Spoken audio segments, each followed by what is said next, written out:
안녕하세요. 최일호 상무가 풀어주는 미국 시장 이야기 채플미 오늘 1월 11일 수요일 순서입니다. 오늘 자료는 은행 실적으로 본 미국 경제. 그 소재가 별로 없어가지고 찾다 보니까 월스트리트저널에서 뭐 이런 기사가 있더라고요. 뭐 Bank earnings to put U.S. economy under microscope. 이런 제목으로 있어가지고 금요일 날 은행들 실적을 발표를 하잖아요. 그래서 미리 프리뷰하는 셈치고 어떤 기사가 어떤 내용이 있는지 봤는데 기사 내용이 꽤 쓸만해서 좀 가져왔습니다. 그래서 그 금요일 날에 대거 발표가 되고요. 주요 은행들이 지금 YOY로 은행들의 실적이 뭐 안 좋을 거라는 건 좀 예상을 할 수 있잖아요. 작년 말만 하더라도 S&P 500이 거의 최고가에 있었고, 재작년 말이에요. 그렇죠, 재작년 말이죠. 은행들의 주가도 역시 마찬가지로 뭐 최고가 부분에 있었거든요.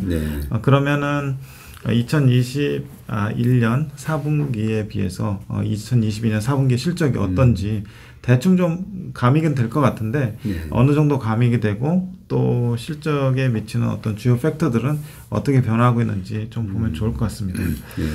은행주들 그동안의 흐름 보면 재작년에 말씀하신 대로 금리 이제 물가가 올라가고 시중금리가 올라가니까 은행주들이 역시나 강하게 올라가다가 작년에 페드가 금리를 계속 올리면서 처음에는 은행주들이 좋은 듯 하다가 웰스파고나 이런 은행들이 다 빠졌어요. 또 나중에 금리가 높으면 은행들은 당연히 주가가 좋을 수밖에 없는데 왜 빠지나 했더니 이제 충당금을 쌓기 시작하죠.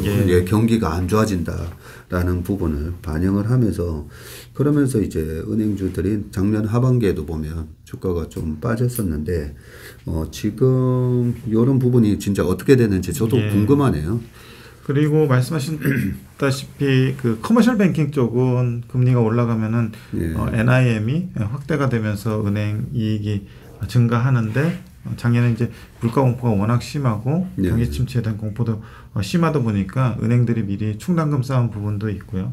또 미국 은행 같은 경우는 인베스트먼트 뱅크 쪽도 굉장히 많은 부분을 차지하잖아요. 그래서 캐피털 마켓이 안 좋다 보니까 IPO도 좀 줄어들고 M&A도 좀 줄어들고 그래서 그런 부분 인베스트먼트에 특화된 은행들의 실적이 조금 훼손되는 그런 부분들이 있었습니다. 그래서 전반적으로 긴축이 이어지면 은행들이 경기 둔화에 대비해서 충당금을 쌓을 수도 있을 것이라고 좀 전반적으로 좀 얘기를 하고 있는데 일단 최근 1년간 미국 은행들의 주요 주가 등락률 이렇게 보면은 골드만삭스, 모건 스탠리, JP모건, 웰스파고, 시티그룹, 뱅크 오브 아메리카 대체로 뭐 10에서 한 30% 정도 이렇게 빠졌습니다. 빠졌는데 골드만삭스하고 모건 스탠리 두 은행이 좀 선방한 부분은 이 골드만삭스가 워낙 글로벌하게 트레이딩 사업부가 잘 발달이 돼 있잖아요. 그러다 보니까 변동성을 이용한 트레이딩 사업부에서 그나마 좀 이익 깨지는 거를 선방을 해서 주가도 좀 다른 은행들에 비해서 좀 덜 빠진 것 같고요. 그리고 전반적으로 아까 말씀드렸듯이 이번에 4분기 순이익 기준으로 봤을 때 주요 은행들의 합산 순이익은 전년 동기 대비 한 15%가 줄어들 걸로 예상을 하고 있습니다. 그래서 228빌리언 정도를 기록하게 될 것이라고 팩스셋에서 얘기를 하고 있고요. 그 주요 은행들이 이 6개 은행에 해당이 되고 있고요. 그래서 은행별로 보면은 21년 4분기하고 22년 4분기 요 분기별로 보면은 조금씩 감익이 될 걸로 예상이 되고 있고 주가가 먼저 이를 반영을 하고 있는 거로 보이고 있는데 관건은 이 실제 실적이 나왔을 때 시장에서 기대하고 있는 부분에 부합하는지 상회하는지 하회하는지 이게 중요할 것 같고요. JP모건 같은 경우 보면은 2021년 4분기에 순익 기준으로 10.4빌리언을 벌었다가 작년 4분기, 2022년 4분기는 9.65빌리언 정도로 떨어질 걸로 예상을 하고 있고요. 네, 한 분기에 엄청 버네요. 예, 엄청 벌죠. 10.4빌리언이면 뭐 작년 4분기 환율 기준으로 따지면 거죠. 예. 거의 뭐 한 분기에 14조? 예, 그렇습니다. 이렇게 뭐 벌었었네요. 예. 삼성전자가 지난 4분기 실적이 4조대. 예, 그렇습니다. 나왔으니까 예. 대단한 회사다 그죠. 예. JP모건하고 삼성전자하고 공교롭게도 시총도 좀 비슷한 거의 비슷하죠. 예. 뱅크 오브 아메리카 보면은 좀 작은데 6.77빌리언에서 6.61빌리언. 이 회사는 커머셜하고 인베스트먼트 뱅크하고 한 절반 정도 비중을 차지하고 있는데 커머셜에서 많이 선방을 했을 것 같고요. 그 인베스트먼트 뱅크 쪽에서의 훼손을 어느 정도 방어했을 것 같아요. 웰스파고는 상대적으로 커머셜이 많습니다. 한 7대 3 정도로 제가 기억을 하는데 그 이자 NIM에서 조금 선방을 했을 거라고 생각을 하는데 그래도 그 인베스트먼트 뱅크 쪽에서 좀 까질 거기 때문에 5.75빌리언에서 5.04빌리언 정도로 예상이 되고 있습니다. 시티그룹은 2.93빌리언에서 2.43빌리언 그리고 골드만삭스도 3.81에서 2.23 컨센이 좀 확 낮아졌는데 요거는 조금 그 얘네들이 이제 트레이딩 쪽에서 워낙 발라틸리티가 심하기 때문에 요건 좀 봐야 될 것 같고요. 모건 스탠리도 3.59빌리언에서 2.27빌리언 요 정도로 예상을 하고 있습니다. 그래서 아주 큰 그 대형은행 JP모건, 뱅크 오브 아메리카로 갈수록 이게 발라틸리티는 좀 적고요. 밑에 이제 골드만삭스, 모건 스탠리로 가면 갈수록 이제 좋을 때는 확 좋고 안 좋을 때는 확 나빠지는. 그래서 이제 레버리지가 큰 은행이라고 보시면 될 것 같고요. 이 순이익의 이익의 어떤 변동성으로 하고 주가의 변동성도 비슷하게 나타나고 있으니까 한번 참고해 보시면 좋을 것 같습니다. 이걸 보면서 21년 4분기에 금리 수준하고 22년 4분기에 금리 수준하고 금리 수준은 확실히 작년 4분기가 재작년 4분기보다는 높지 않았습니까? 그죠? 그 2021년 4분기 말 정도로 제가 기억하기로는 한 1.5% 수준이었거든요. 네, 10년물 기준으로 지금 3.5% 수준이니까요. 2% 포인트가 높은 거죠. 네. 그래서 뭐 투자은행으로 따져 보면 재작년보다는 작년 4Q가 뭐 지수, 채권 다 양방으로 이제 터졌으니까. 그런 부분에 있어서 이제 좀 수익이 줄어드는 거는 맞는데 이자만 보면 또 재작년 4Q보다는 작년 4Q가 좋았기 때문에 그렇죠. 순이자 마진 쪽에서는 훨씬 뭐 좋은 그 숫자가 나오지 않았을까. 그게 그렇습니다. 이제 퉁쳐가지고 요 정도로 뭐 보면 뱅크 오브 아메리카도 6.77에서 6.61이니까 사람들 생각하기에는 뭐 별로 안 터졌네 뭐 이럴 수가 있는데 크게 보면 이제 투자랑 저쪽 님이랑 이렇게 보면 약간 이렇게 상계되는 게 있을 수가 있겠네요. 그렇습니다. 그리고 QOQ로도 제가 한번 생각을 해보고 있거든요. 제가 QOQ는 22년 3Q 대비 22년 4Q는 어땠을까? 어땠을 것 같아요? QOQ로는 제가 볼 때는 정액이 됐을 것 같습니다. 그러니까요. 제가 봐도 QOQ로 보면 작년 10월 총가에 미국 시장이 바닥을 찍고 10월, 11월, 12월 해가지고 지금 다우가 거의 15% 올랐었고 그죠? S&P 500도 한 9% 오르고 나스닥도 한 4% 정도 올랐기 때문에 QOQ로는 오히려 뭐 채권 금리도 좀 빠졌고 그죠? 주식도 금리가 좀 빠졌다는 말은 채권 가격이 올랐으니까 채권 주식 쪽에서 다 이제 증가했을 것 같은데 뭐 관건은 또 얼마나 충당금을 쌓느냐 그게 관건일 것 같긴 한데 QOQ로는 어쨌든 뭐 나빠질 거는 아닌 것 같다 그죠? 맞습니다. 그래서 참고해 보시면 될 것 같고 그리고 말씀하신 부분들하고 계속 연관되는 내용인데 커머셜 뱅크 쪽에 대출 잔액이 중요하잖아요. 그거로부터 이제 님이 발생을 하기 때문에 은행의 대출 잔액은 증가 추세 증가가 계속 이어지고 있고 주로 기업 대출하고 신용카드 대출 위주로 증가를 하고 있다고 합니다. 밑에 보시면은 대출 잔액 증가율 보면은 2022년 3Q까지 9.9%를 은행 합산 기준으로 기록을 했거든요. 그리고 금리 상승에 따른 님도 증가를 하고 있다고 이렇게 분석을 하고 있고요. 근데 이제 투자 관점에서는 앞으로가 좀 중요하잖아요. 앞으로 지금 금리가 4.25에서 3.5까지 내려온 수준에서 여기서 그 님을 확대시킬 만한 어떤 여건이 되느냐, 이 부분이 좀 중요할 것 같은데 그러기 위해서 또 장단기 금리 인하나 이런 부분들도 살펴볼 필요가 있을 것 같습니다. 다만 그 주택에 대해서 얘기하는데 주택 경기 둔화에 따른 모기지 대출 증가세는 둔화될 것 이렇게 얘기하고 있는데 대출 쪽에서도 기업 대출하고 신용카드 대출은 좋은데 주택 경기가 둔화되면서 모기지 대출 증가세가 둔화될 것이라고 얘기를 하고 있는데 특히 웰스파고 같은 데가 모기지 대출이 좀 많거든요. 많겠네요. 예, 그래서 wells-fargo의 어떤 모기지 대출 쪽에서의 이익 증가율 둔화가 좀 예상이 되는 부분입니다. 예, 그래서 그 얼마나 그 둔화가 되느냐 이렇게 좀 봤는데 이게 은행들이 발행한 모기지 잔액이거든요.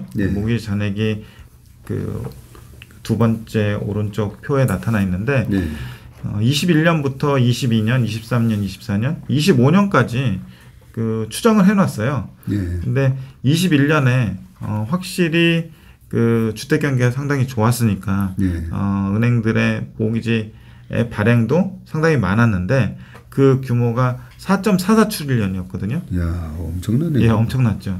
그런데 올해 2.25 트릴리언으로 반토막 났습니다. 그리고 내년, 내후년, 25년까지 해가지고 올해 내년, 내후년까지 해가지고 거의 1.9 트릴리언 그리고 1.9 트릴리언 1.8인데 제가 잘못 쓴 것 같아요. 잠깐만요. 24년이 몇인가요? 2 트릴리언이 좀 넘네요. 요거 좀 확인해 봐야 될 것 같은데 2.8 트릴리언이겠죠? 2.8 예. 2.8이겠네요. 2.8 24년에는 금리가 좀 빠진다고. 맞아요. 1.9 트릴리언이 그러니까 2023년을 바닥으로 2024년에 2.8 트릴리언 그리고 2025년에 2.47 트릴리언 이런 식으로 그 이어갈 걸로 예상을 하고 있습니다. 그래서 2.28이겠다. 2.28이에요? 네. 잠깐만요. 이 그래프만 보았어는 그렇죠? 그러네요. 2.28입니다. 감사합니다. 2.28. 그래서 그러니까 2023년 올해를 바닥으로 해서 조금씩 늘어나는 거로 보고 있습니다. 그런데 2021년에 고점은 회복 못하는 거로 이렇게 보고 있어서 주택 경기는 뭐 올해 정도의 어떤 바닥을 찍고 그 이후에 조금 슬로우 다운 좀 조금씩 이제 회복하는 걸로 이렇게 보고 있는 것 같아요. 그리고 은행들 보면은 그 조달한 거 중에서 그 빌려주고 남는 부분을 운용을 하잖아요. 채권하고 주식으로 운용을 하는데 작년에 아시다시피 채권하고 주식이 전부 다 안 좋았기 때문에 투자유가증권에서 미시한 평가 손실이 좀 증가하는 거로 나와 있고요.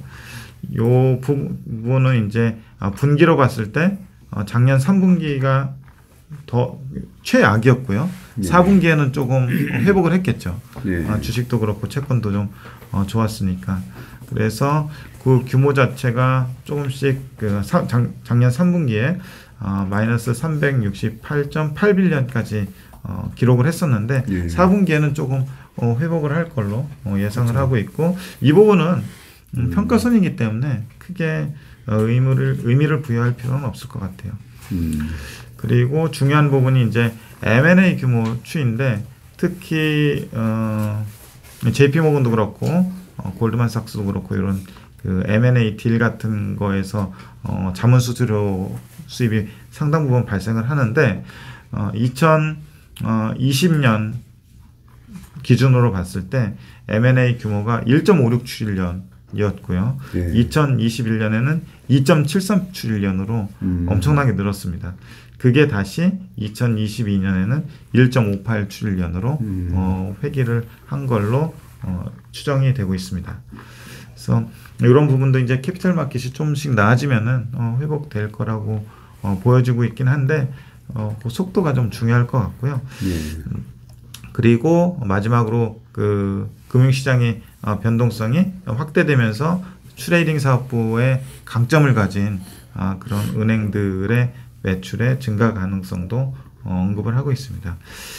그래서 전반적으로 보면은 그 지금까지 NIM 쪽에서 누렸던 수혜는 조금 올해부터는 좀 줄어들지 않을까 생각이 되고요. 캐피탈 마켓에서 훼손됐던 이익은 좀 회복되지 않을까 이런 정도로 생각이 들어서 은행주 투자를 할 때 제가 볼 때는 좀 캐피탈 마켓에 좀 더 이제 그 강점이 있는 회사들에 투자를 하는 게 좋지 않을까 싶습니다. 은행 섹터 중에서는 최근에 보면 블랙락 금융 섹터죠. 금융 섹터죠. 운용사니까요.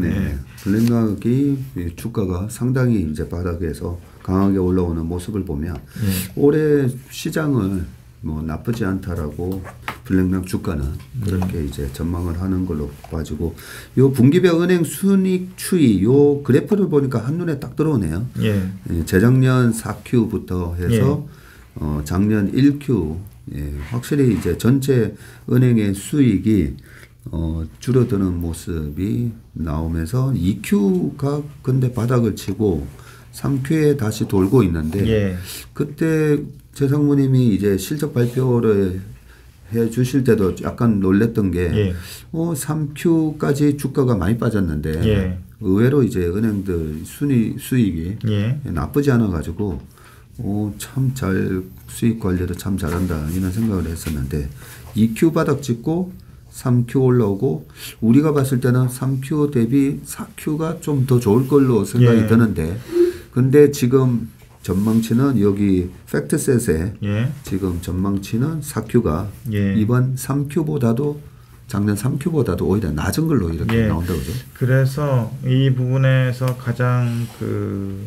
변동성을 키우는 그 은행 수익 추정의 변동성을 키우는 요소가 충당금 설정인데 그 각 은행들에서 판단을 하기에 자체적으로 판단을 하기에 실제로 앞으로 경기가 안 좋아질 것 같아서 충당금을 많이 쌓는 은행도 있을 거고 또 경기를 뭐 그럭저럭 봐서 좀 상대적으로 덜 쌓는 은행들도 있을 거고 그 충당금 규모에 따라서 상당히 좀 왔다 갔다 할 것 같습니다. JP모건 같은 경우는 최근에 뭐 나오는 코멘트로 보면은 상당히 좀 경기 전망이 베어리시하잖아요. 그런 은행들은 좀 충당금을 좀 많이 쌀 것 같고 다른 은행들은 뭐 그렇게 코멘트가 나오고 있지는 않은데 이게 충당금 규모가 그냥 복불복인 것 같아요. 많이 써놨다가 실제로 생각보다 경기가 좋아지면은 충당금이 바로 환입이 되면서 그렇죠. 다시 이제 실적이 정상화되는 수준이기 때문에 그 수순을 반복을 하고 있기 때문에 장기적으로 봤을 때 뭐 올해 내년 이렇게 봤을 때 그렇게 아주 험악한 경기 침체가 오지 않는다면 뭐 그럭저럭 뭐 회복 국면으로 가지 않을까라는 생각입니다. 그래서 오늘 뭐 아침에 3% 할 때도 그 작년하고 올해 좀 비교해 볼 때 약간 정상화 과정을 거치지 않겠느냐. 금리도 정상화되고 그렇죠. 물가도 정상화되고 환율도 정상화되고 실적도 정상화되고 밸류에이션도 정상화되고 시장도 정상화되지 않겠느냐. 이렇게 했더니 댓글창에서 뭐 너무 앞서 나간 거 아니냐. 경기 침체 실적 악화 아직 겪어보지도 않았는데 벌써부터 그런 말 한다. 좀 난리가 났더라고요. 그 어제 저도 이제 와이스트릿에 저녁에 이제 출연을 했었는데 제가 이 부분을 얘기를 해드렸어요. 우리 증시 속담에 거의 뭐 진리와 같은 속담 중에 하나가 비관론자는 명성을 얻고 낙관론자는 돈을 번다라고 돼 있잖아요. 그래서 제가 낙관론자랑 강세론자는 분명히 구별을 해야 된다. 강세론자는 지수가 3,300일 때 4,000 간다라고 얘기하는 사람이 강세론자인 거고, 낙관론자는 어떤 사람이 낙관론자냐면 모두가 비관적일 때 정상화될 거야. 걱정 마. 나는 다 이런 게 다 정상화될 거라고 생각해. 이렇게 생각하는 사람이 낙관론자라는 거죠. 그런 측면에서 우리 최슬리 투자자문은 상당히 낙관적으로 올해 시장을 보고 있다. 그렇게 얘기하면서 낙관론자는 말 그대로 모두가 비관적일 때, 암울할 때, 주식시장이 이렇게 약세장일 때 낙관적으로 생각하는 사람이 결국은 돈을 벌었다는 거죠.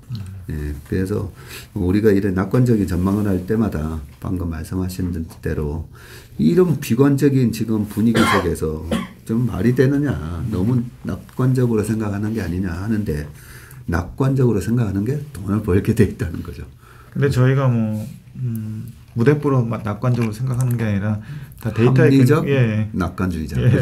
데이터에 근거해서 또 최대한 추정해 보려고 하는 노력을 하고 있기 때문에 분명히 그 노력에 대한 보람이 있을 거라고 생각합니다. 맞습니다.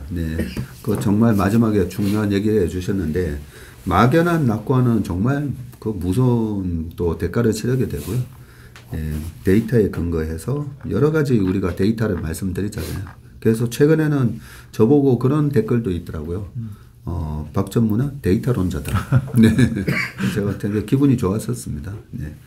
데이터에 근거해서 계속 확률이 높은 그런 투자를 저희는 하려고 하고 있기 때문에, 올해 저희가 생각하는 올해, 작년에는 이제 키워드가 고물가, 고금리, 고환율이었다면 올해의 키워드는 저희는 이제 백투 노멀이라고 보고 있습니다.